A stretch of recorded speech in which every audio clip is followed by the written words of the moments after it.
नमस्कार दोस्तों, आज हमारे साथ में है चंडी माता मंदिर के बड़े गुरुजी श्री चंदेश्वर महाराज जी। आज आप सभी को हम उनसे मुलाकात करवाने वाले हैं और गुरुजी यहाँ के मंदिर के बारे में, इतिहास के बारे में बताएंगे। प्रणाम गुरुजी, आप थोड़ा सा बताइए हमारे दर्शकों को अपने बारे में। मैं महामंडलेश्वर चंडीपीठ का पीठाधीश्वर स्वामी चंद्रेश्वर गिरी के नाम से जाना जाता हूँ। श्री पंचायती अखाड़ा महानिर्वाणी से मैं महामंडलेश्वर हूँ, जिसका प्रधान कार्यालय प्रयागराज में है। और हरिद्वार कनखल में जो दक्षेश्वर महादेव मंदिर है वो भी हमारा मुख्य पीठ है जी। और सिद्धपीठ चंडी मंदिर धाम जो ललितपुर में स्थापित है। और इस नाम को ललितपुर जनपद वासियों के अलावा देश प्रदेश में खूब लोग जानते हैं। भगवती माँ पराम्बा सबकी मनोकामनाएं पूर्ण करती हैं और लोग यहाँ पर प्राय नवरात्रि के महीने में, सावन के महीने में, उसके आगे पीछे भी यहाँ आते रहते हैं। खूब भीड़ होती है।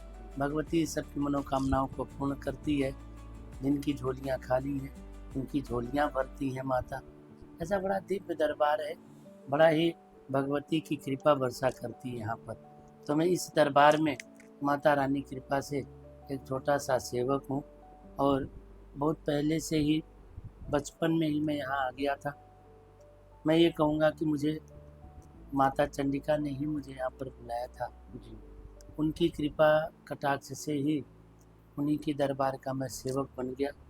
जब मेरी उम्र लगभग 13-14 साल की होगी तब मैं सिद्धपीठ चंडी मंदिर धाम पर आ गया था जी। उस समय हमारे गुरुजी अनंत श्री विभूषित पूज्य महामंडलेश्वर स्वामी गोपेश्वर गिरी जी महाराज यहाँ पर रहते थे। वही यहाँ की मुख्य व्यवस्था देखते थे, उन्हीं देख रेख में संचालन होता था। उनके बाद फिर मैं गद्दी पर आया तो आज के समय में यहाँ की सेवा व्यवस्था मुझे देखने का भगवती ने सौभाग्य दिया है और प्रयास करता हूँ कि अच्छे से कर पाऊँ। महाराज जी, आप थोड़ा सा मंदिर के इतिहास के बारे में बताइए कि मंदिर कितना पुराना है और इसमें आपके पहले कौन कौन से गुरुजी यहाँ पे अपने पद पर कार्य कर रहे थे। हाँ, आपने अच्छा सवाल पूछा। ये मंदिर कितना पुराना है इसका तो जो है कुछ प्रमाण नहीं मिलता कि बहुत पुराना है। और जितना विशाल मंदिर अब बना हुआ है इतना विशाल तो शायद पहले नहीं था। आज से 100 साल पहले यहाँ झाड़ियाँ हुआ करती थी, छोटी सी मड़िया थी, उसी में भगवती की पूजा उपासना आराधना यदा कदा महात्मा लोगों के द्वारा हुआ करती थी। तो सैकड़ों साल पहले एक पागल बाबा हुआ करते थे। तो पागल बाबा माँ भगवती चंडिका के बड़े अच्छे साधक उपासक थे और उन्होंने भगवती को सिद्ध कर रखा था। भगवती का दर्शन भी हुआ करता था पागल बाबा जी। तो पागल बाबा जी महाराज भगवती का साक्षात करने के साथ साथ में भगवती की अर्चा भी बड़ी सुंदर करते थे। समाज के किसी लोगों से, किसी भी व्यक्ति से उनका अटैचमेंट नहीं था। मानवीय जीवन में उनका आना जाना, लोक व्यवहार ऐसा कुछ भी नहीं था। भगवती ही उनकी उदर पूर्ति करती थी और भगवती के ही ऊपर उनका जीवन आश्रित था, निर्भर था। उनके बाद में पूज्य महाराज अनंत श्री विभूषित ब्रह्मलीन परमानंद जी महाराज आए। परमानंद जी महाराज थोड़ी पागल बाबा जी के साथ में सेवा करते थे और जो है कुछ छोटी सी मढ़िया का निर्माण कराया होगा उस समय। इसके बाद परमानंद जी महाराज का भी आना जाना लगा रहता था। परमानंद जी के शिष्य हुए अनंत श्री विभूषित पूज्य स्वामी नित्यानंद जी महाराज। नित्यानंद जी महाराज ने भगवती की बड़ी सुंदर आराधना करी और भगवती को साक्षात अपने सामने प्रकट किया, दर्शन किया। नित्यानंद जी महाराज ने भगवती का साक्षात दर्शन करके अपना पूरा जीवन यहीं पर बिताया और जब उन्होंने अंतिम श्वास लिया तो उस समय उनकी उम्र 104 साल की हो गई थी। और 104 साल होने के बावजूद भी उनके शरीर में कोई रोग नहीं, कोई बीमारी नहीं, कोई हॉस्पिटल नहीं जाना पड़ा कि कोई बोले कि स्वामी नित्यानंद जी महाराज हॉस्पिटल गए होंगे, तो ऐसा नहीं हुआ। पूज्य स्वामी नित्यानंद जी महाराज के बहुत सारे चमत्कार हैं। भगवती की ऐसी कृपा बरसती थी, हमने खूब सुना भी है। यहाँ ललितपुर जनपद में भी कई ऐसे लोग थे जिनके बच्चे बीमार हो गए, तो जो है ले करके आए, माँ के चरणों में डाल दिया, तो पता लगा कि महाराज जी ने नीम की एक टहनी तोड़ी और उससे झाड़ दिया और पानी का छींटा दिया, बच्चा ठीक हो गया। कई ऐसे लोगों की भी हमने कहानी सुनी कि मृत अवस्था में पड़े हैं, लोगों ने बिल्कुल विश्वास छोड़ दिया कि वे जिंदा होगा, लेकिन पूज्य स्वामी जी ने माँ का नाम लिया, जल का अभिषेचन किया, एक बार जैसे हाथ लगाया तो जो है वो जीवित हो गया। और कई सारे लोग आज भी हैं यहाँ पर, आज भी कई सारे लोग पूज्य स्वामी नित्यानंद जी महाराज की बातें किया करते हैं, तो मैं बड़ा अभिभूत हो जाता हूँ। मेरे देखने अभी भी मेरे इस रूम में ना खड़े हो रहे हैं, रोमांचित हो रहे हैं। तो उनकी ऐसी तपस्या थी, ऐसी साधना थी, उनकी तप साधना से ये स्थान पूरा, पहले ये पूरा जंगल था, यहाँ पर रात के समय कोई आता नहीं था, लोगों को डर लगता था।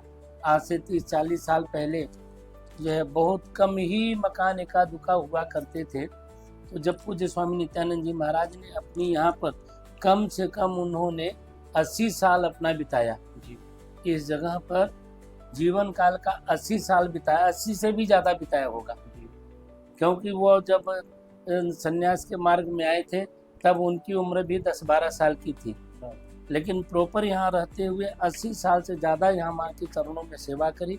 और माँ ने भी इतनी कृपा करी उनके ऊपर कि जिसको जो कह दिया वाक सिद्धि थी, वो तत्क्षण फल प्राप्त करता था। जिसका मंगल, किसी का मंगल कर दिया, आशीर्वाद दे दिया, तो उसके जीवन का उद्धार हो गया। उसके बाद फिर पूज्य स्वामी अनंत श्री विभूषित महामंडलेश्वर स्वामी गोपेश्वर गिरी जी महाराज तांत्रिक योगी के नाम से आए। वो गुरु जी ऐसे थे जो तंत्र विद्या के माध्यम से भगवती को सिद्ध किया, साक्षात्कार किया। और इस जनपद के आज भी बहुत सारे लोग, बहुत सारी दुनिया पूज्य महाराज श्री को जानती है, और उनके द्वारा हजारों लोगों का कल्याण हुआ। उनके जो है कार्य सवारे, उन सब लोगों को मंगल आशीर्वाद प्रदान किया, धन धान ऐश्वर्य पुत्र पौत्र लोगों के घर में आज उनके आशीर्वाद से खेल रहे हैं, और लोग उनकी चर्चाएं उन्हें सुनाते हैं। तो हम लोग भी उनके पदचिन्हों पर चलने का प्रयास करते हैं। उनके जाने के बाद ब्रह्मलीन 2007 में पूज्य महाराज श्री ब्रह्मलीन हुए, तब उनकी जगह मैं गद्दी पर बैठा। वैसे तो उन्होंने मुझे अपना उत्तराधिकारी 94-5 में ही कर दिया था। मैं 2007 में आया, 2007 में आने के बाद तब से लेकर आज तक सेवा कर रहा हूँ, और भगवती के चरणार बिंदु का मैं चमत्कार देखता रहता हूँ। कई बार कई लोग, पता लगता है कि किसी के संतान नहीं, संतान हो गई है, किसी को जीवन में बड़ा दुख था, बड़ी तकलीफ थी, बड़ी भारी बीमारियों से जूझ रहे थे, दरिद्रता से जूझ रहे थे। भगवती उन सबका दुख दरिद्रता हरण करती हैं, सबको सुख प्रदान करती हैं। कलकत्ता से भक्त लोग आए, एक दिन आकर के, अभी नवरात्र के समय में मैं बैठा था तो पता लगा कलकत्ते से आए, तो हमने बोला कि इनको पानी वानी पिलाई। तो बोले नहीं महाराज जी से मिलना है। तो आए मिलने के लिए, उन्होंने कहा पहले दर्शन करो आप लोग। बोले दर्शन किया, इच्छा हुई कि आप बैठे हैं तो आपसे मिलना है। तो हमने बैठाया उनको, कैसे आगमन हुआ, क्या सेवा करूं। बोले जो सेवा होनी थी वो हो गई। माँ से हमने विनती किया था, निवेदन किया था, अपनी अर्ज किया था, और माता ने वो पूरी कर दी। तो जो सेवा चाहिए थी वो तो हो गई है, अब हम सेवा करने के लिए आए हैं माँ के चरण में। तो सब परिवार समेत आए थे, बहुत सारे लोग आए थे। एक गाड़ी में जो है ना, एक डिब्बा भर के पूरे आए थे वो। और वो सब लोग आकर के भगवती को माथा टेका, उन्होंने सोने की नथ चढ़ाई भगवती को, और फिर पूछा भी कि जो है क्या सेवा न करनी है महाराज, आप हमें आदेश करें।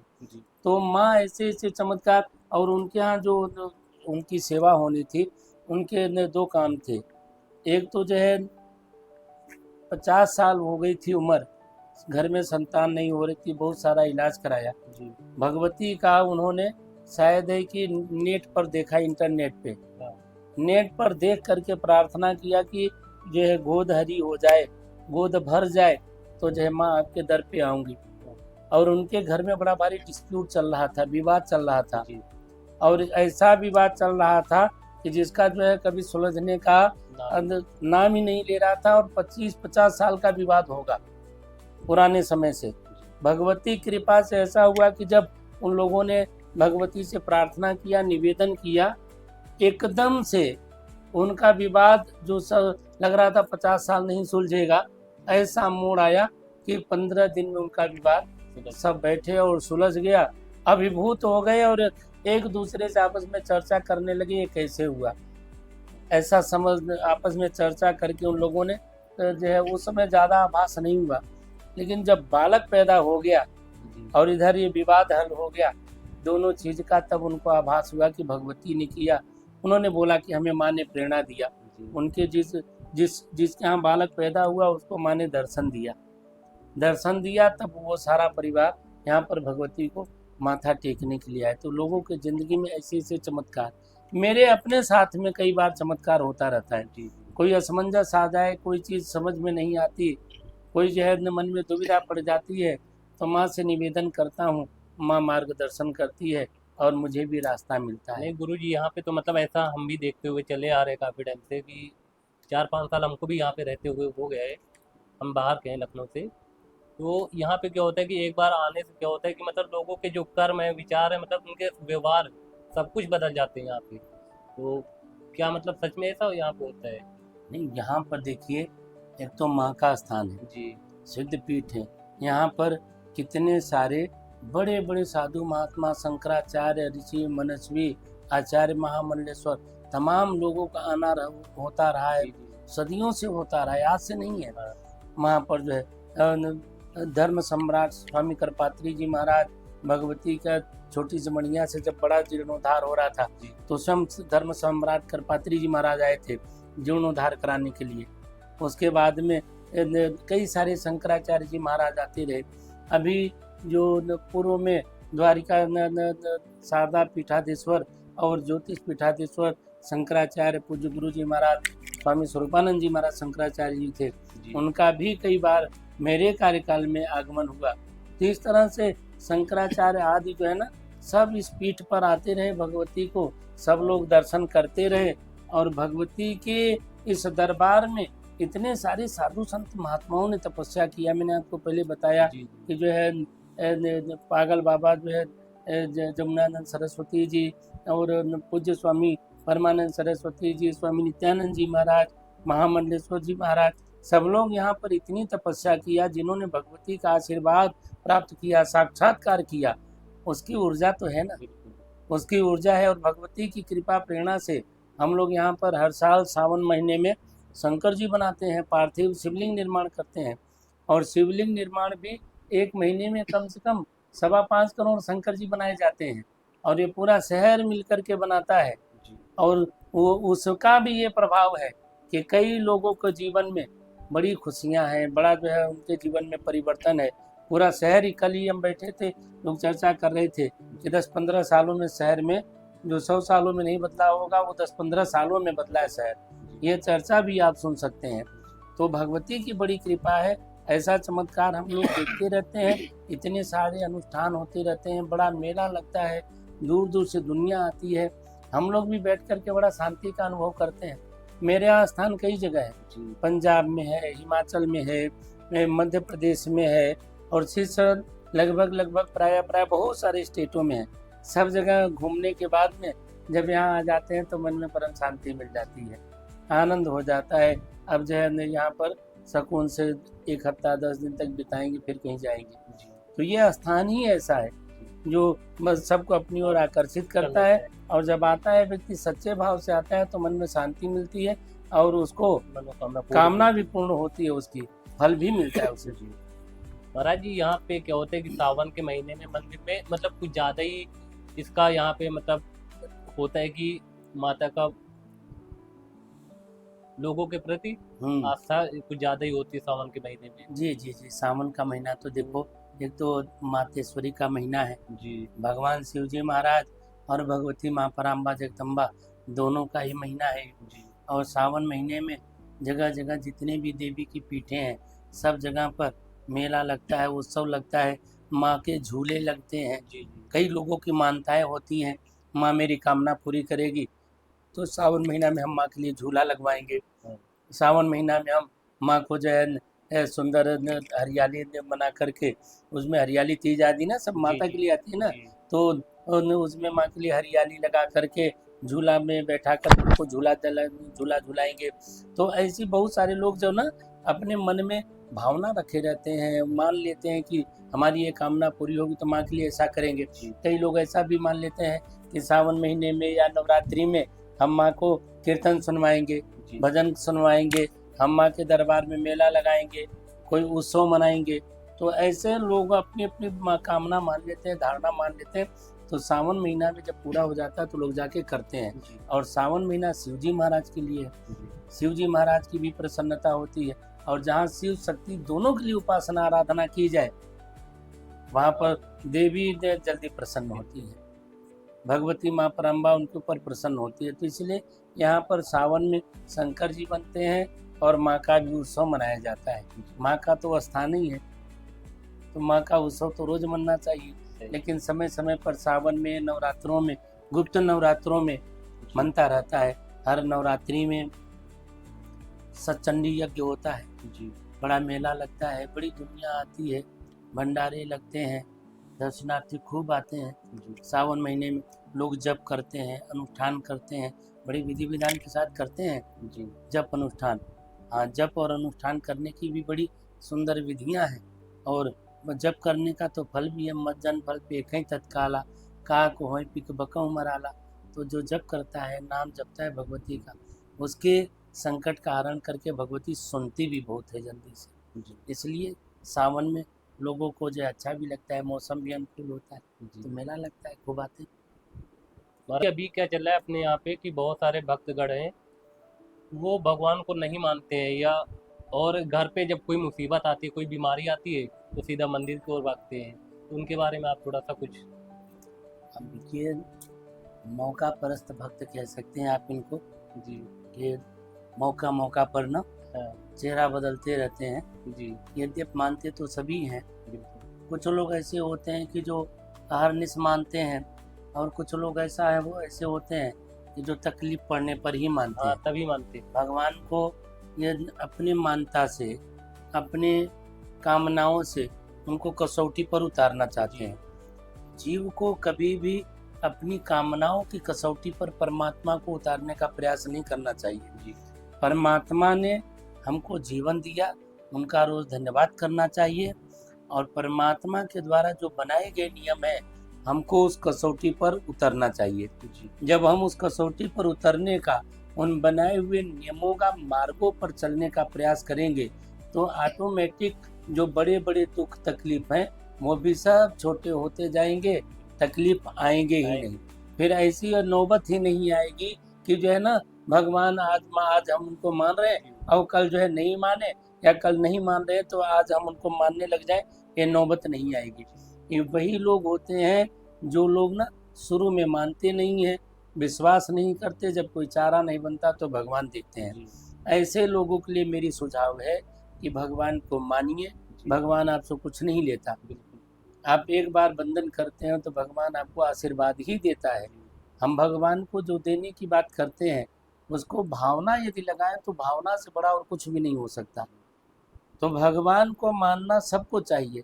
और दूसरे धर्मों में भी है, दूसरे धर्मों में भी लोग अपने अपने हिसाब से तो परमात्मा को मान ही रहे हैं ना। संसार में ऐसा कोई व्यक्ति नहीं है कि जो परमात्मा को न मानता हो। सभी धर्म। ये जो न मानने का एक ड्रामा करते हैं, जी, ढकोसला करते हैं, समय समय पर सब कहीं न कहीं जुड़े हुए हैं, कहीं न कहीं झुके हुए हैं, बंधन करते हैं, लेकिन दूसरे को डाइवर्ट करते रहते हैं। एक एक न मानने की जबरदस्ती है। जी, दूसरा एक कारण भी है कि आजकल की जो शिक्षा पद्धति है, आजकल का जो ना जी, मॉडर्न जमाना या पाश्चात्य संस्कृति को देख करके जो अपनाने की होड़ लगी है, ये भी कहीं न कहीं न मानने का कारण होता है। जिसके कारण ना आज हमको जैसे शिक्षाएं मिल रही है, जैसा हमें संस्कार मिल रहा है, वैसे वैसे हम जीवन में आचरण कर रहे हैं, तो ये आचरण बड़ा घातक है। जी, जो भगवान को, परमात्मा को न मानने वाला आचरण बच्चों के अंदर में आता चला जा रहा है, ये समय आने पर बहुत बड़ा घातक होगा। जो अपने माता पिता को बंधन नहीं करेगा, आज को, माता पिता को प्रभुत्व न दे करके, परमात्मा में न जान करके, उनके साथ में सिर्फ समय बिताते हुए और जब समय निकल जाए तो उनको बाहर का रास्ता दिखाने का प्रयास करेगा, तो ये मान लीजिए कि समाज के लिए आने वाले समय में एक बड़ा घातक सिद्ध होगा। जी ये संस्कार विहीन लोग जो है अकेले माता पिता का नहीं, पूरे समाज को क्रैश कर देंगे, जी बड़ा नुकसान होगा इससे। तो संस्कार की बड़ी आवश्यकता है, जी और संस्कार के लिए जो हमारा बौद्धिक समाज है, जो पढ़े लिखे लोग हैं, जो घर में बैठे बुजुर्ग लोग हैं, उनको अपने बच्चों के साथ में अपने धार्मिक अनुभव और जो हमारे धार्मिक ग्रंथों का, रामायण जी का, भागवत जी का, गीता जी का, इनका अनुभव शेयर करना चाहिए, साझा करना चाहिए। और साथ में एक बात और कहूँगा कि आज के समय में सनातन धर्म के मठ मंदिरों में होड़बाजी के अलावा जो एक होड़ सी लगी हुई है, उस होड़बाजी के अलावा, दिखावेपन के अलावा, अपना नाम चाहने के अलावा कुछ करने की ज़रूरत है। जी जो 5 दिन 7 दिन के साप्ताहिक कार्यक्रम में हम लोग होड़बाजी दिखाते हैं, यदि इसके बजाय कोई जो है मासिक, साप्ताहिक संस्कार केंद्र चलाए जाए, नए नए बौद्धिक आयाम बालकों में, लोगों में दिए जाए, धर्म से क्यों जुड़ना है ये उनको कारण बताया जाए, तो जो हमें लगता है कि समाज लंबे समय तक सुदृढ़ रहेगा और भगवान को मानता रहेगा। ये आपने प्रश्न जो किया था जी कि कुछ लोग भगवान को नहीं मानते, भगवान को न मानने का ही कारण है कि जब परिवार में ही भगवान की मनौती हो गई, अब किसी ने कहा कि भगवान मेरी ये कामना पूरी कर देना तो मैं 1 किलो लड्डू चढ़ाऊंगा। अब मान लो उसकी कामना पूरी नहीं हुई तो घर का मुखिया 1 किलो लड्डू नहीं चढ़ाएगा तो बच्चा क्यों माने। हमारे पापा ने तो कही थी, काम नहीं हुआ, लड्डू नहीं चढ़ाए, तो हम नहीं मानते भगवान को, हमारा काम नहीं किया। अब भगवान कोनो नौकर तो है नहीं 1 किलो लड्डू के लिए उतरा आए और काम कर जाए। सही भगवान को हम लोग किस स्तर पे ले जाकर गिरा के देख रहे हैं कि 1 किलो लड्डू के ऊपर हम भगवान से क्या काम कराना चाह रहे हैं। तो काम कराने के लिए हमें प्रार्थना कैसी करनी चाहिए, हमें भगवान के सामने हमारा बंधन कैसा होना चाहिए, हमारी शरणागति कैसी होनी चाहिए, हमारा उस समय स्वभाव कैसा होना चाहिए। हम इस पे देने की बजाय 1 किलो लड्डू के पीछे भगवान को ललचा रहे हैं। हमको लालच में लाखों करोड़ों चाहिए, अरबों की सपना देख रहे हैं, और भगवान के लिए कितना देख रहे हैं sir? 1 kilo laddoo 1 kilo laddoo. आपने भी सुना होगा ना, मेरा एक काम हो जाएगा तो मैं नारियल फोड़ दूंगा। जी मतलब अगर आपका काम नहीं करेंगे भगवान तो आप नारियल नहीं फोड़ोगे, और अगली बार कहोगे कि भगवान हमारा काम नहीं किया, हम तो नहीं जाते। तो मैं कह रहा हूँ कि हम आ जाओ, हम आपके लिए ना 5 नारियल खोल देते हैं, आप हमारे यहाँ झाड़ू लगा जाओ। आप लगाओगे?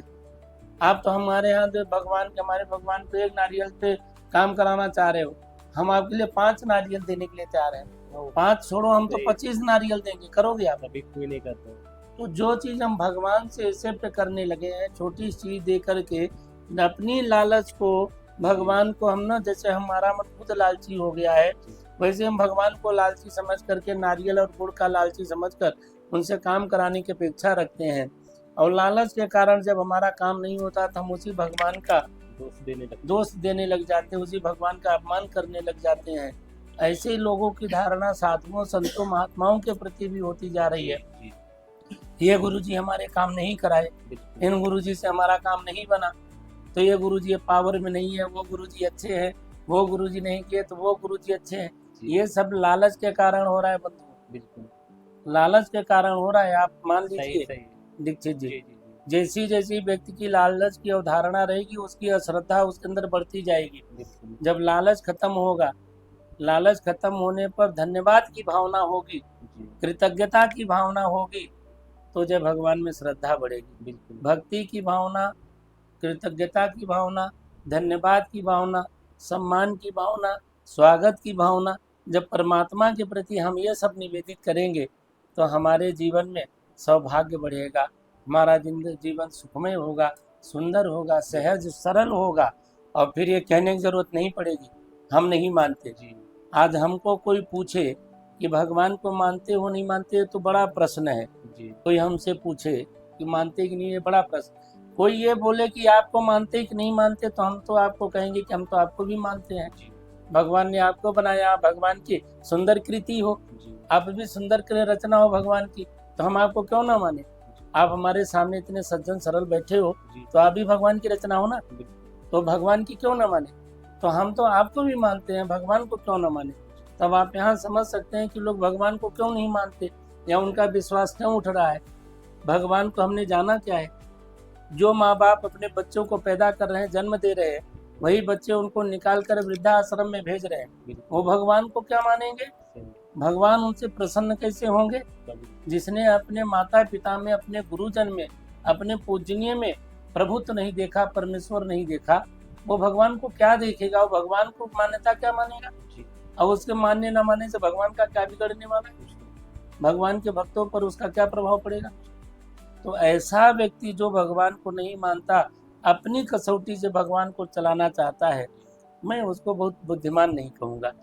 और मैं तो उसके लिए यही प्रार्थना करूँगा कि भगवान उसको सम्मति प्रदान करे, ऐसी सद्बुद्धि प्रदान करे कि वो लालच से, क्रोध से बचे और परमेश्वर के प्रीत्यर्थ अपना नित्य नैमित्तिक कर्म करे, जिससे कि उसके जीवन में उद्धार हो, जो है दुर्गुणों से बचे और सद्गुणों में प्रवेश हो। मैं इसी कामना करूँगा। गुरुजी अब ज़्यादा समय आपका नहीं लेंगे। जी। आपसे एक सवाल और है कि आप थोड़ा सा लोगों को सामाजिक संदेश कुछ देना चाहेंगे? कुछ बताइए अगर कुछ अगर देना चाहते हैं तो।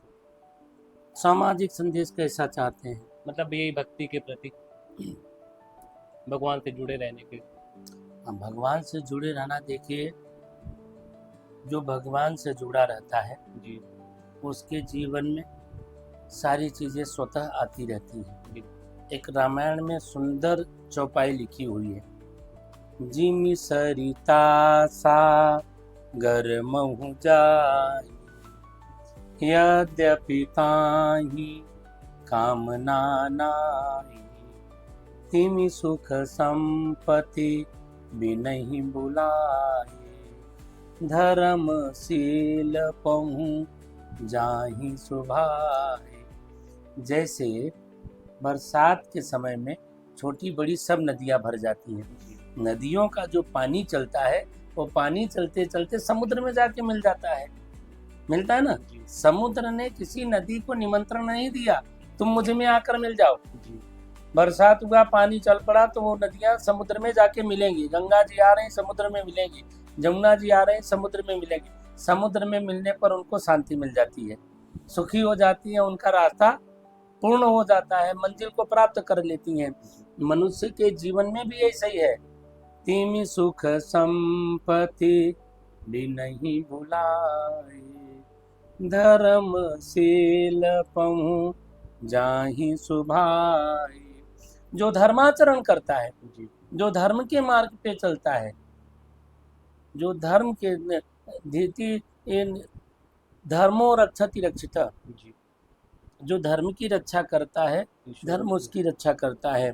जो धर्म की शरण में रहता है, अपने जीवन में धर्म को धारण करता है, धर्म के मार्ग पे चलने वाले के जीवन में दुख नहीं आता। जी जो भी आता है वो सब कसौटी पर खरे उतरते चले जाते हैं, वो दुख मानकर उसमें डूबते नहीं। इसीलिए कहा, तिमि सुख संपत्ति बिनहि बुलाए, धर्मशील पहु जाहि सुभाए। जैसे नदियां ना जी सब समुद्र में जाके मिलकर सुखी होती हैं, उसी तरह से धर्म के मार्ग पे चलने वाले व्यक्ति के जीवन में सुख संपत्ति बिना बुलाए, बिना बुलाए उसके जीवन में सुख संपत्ति आती है। मांगना नहीं पड़ता, बुलाना नहीं पड़ता। तिमि सुख संपत्ति बिना बुलाए, धर्मशील पहुँ जाहि सुभाए। जो धर्म का आचरण करता है उसके जीवन में ऑटोमेटिक सब आता रहता है। मांगने की जरूरत नहीं है, परेशान होने की जरूरत नहीं है। उसको ये कहना ही नहीं पड़ेगा कि हम इसको नहीं मानते, हम इसको मानते, ये कहने की जरूरत ही नहीं पड़ेगी। वो धर्म का कार्य करता जाएगा, धर्म के मार्ग पे चलता जाएगा और उसके जीवन में सब आता चला जाएगा। सुख, समृद्धि, शांति, जय सेवा, जय सम्मान, आदर, सब अपने आप बढ़ता चला जाएगा। तो धर्म के मार्ग पर चलना चाहिए, दीन दुखियों की मदद करनी चाहिए और प्रयास करना चाहिए कि किसी के हृदय को पीड़ा नहीं पहुंचाना चाहिए, किसी को दुख नहीं देना चाहिए। दुख देने से बचो, कष्ट देने से बचो, किसी का अनावश्यक अनादर अपमान करने से बचना चाहिए। सम्मान करो, आदर करो। समाज में बेमनस्ता फैलाने की बजाय सामंजस्य बनाने का प्रयास करो। जब सामंजस्य बनाओगे, समाज में एकता बनाओगे, धर्म के मार्ग पर चलने का प्रयास करोगे, तो ऑटोमेटिकली जीवन में सुख समृद्धि आती जाएगी, आपके स्वभाव में परिवर्तन होता जाएगा। जी क्रोध आक्रोश से बचने का प्रयास करना चाहिए, और क्रोध आक्रोश से बचने के लिए नित्य प्रति सत्संग सुनो, थोड़ा बहुत आसन करो, योग करो, प्राणायाम करो, कुछ कथा वार्ता सुनो, जी कुछ जो है आसपास में मंदिर हो तो वहाँ दर्शन के लिए जाओ, कोई गरीब दिन दुखियारा मिल जाए तो उसकी सेवा करो। कोई किसी के साथ में जबरदस्ती धक्का कर रहा है, कमजोर को सताने का प्रयास कर रहा है, तो डर करके बैठ मत जाओ, आवाज बुलंद करो, उसका सहारा बनने का प्रयास करो। हर चीज का हल मारपीट करना ही नहीं होता, हर चीज का हल मारपीट नहीं होता। न्याय की बात करना भी जो है हल होता है, न्याय की बात करने से भी व्यक्ति के ऊपर असर पड़ता है। तो समाज में जो है उदार चरितानाम वसुधैव कुटुंबकम, जीवन में उदारता जरूर होनी चाहिए, और उदारता जो है मानवीय मूल्यों का संरक्षण करने के लिए बनाया गया है। उदारता शब्द में बहुत कुछ छिपा हुआ है। तो समाज में जो है ये बड़ी बात है, हिंसा का परित्याग हो, हिंसा से लोग बचें, मांस खाने से बचें, नशा सेवन से बचें, बड़ों का आदर करें, बड़ों बुजुर्गों का अपमान करने से बचें, और दूसरे की संपत्ति से भी जो है ना मोह ना रखें। अपनी चीज पर, अपनी संपत्ति पर, अपने बड़ों का आदर, ये हमारी धरोहर है, इनका संरक्षण करें, इनका सम्मान करें। समाज में बड़ी जागृति आएगी, समाज के लिए जीने के लिए बहुत सुंदर अवसर, मौका मिलेगा, सुनहरा अवसर है ये। तो आज के समय में मैं तो यही कहूँगा कि अपने से बड़ों बुजुर्गों का सम्मान करो, समाज में भाईचारा करो, ये समाज के लिए मैं संदेश दूंगा।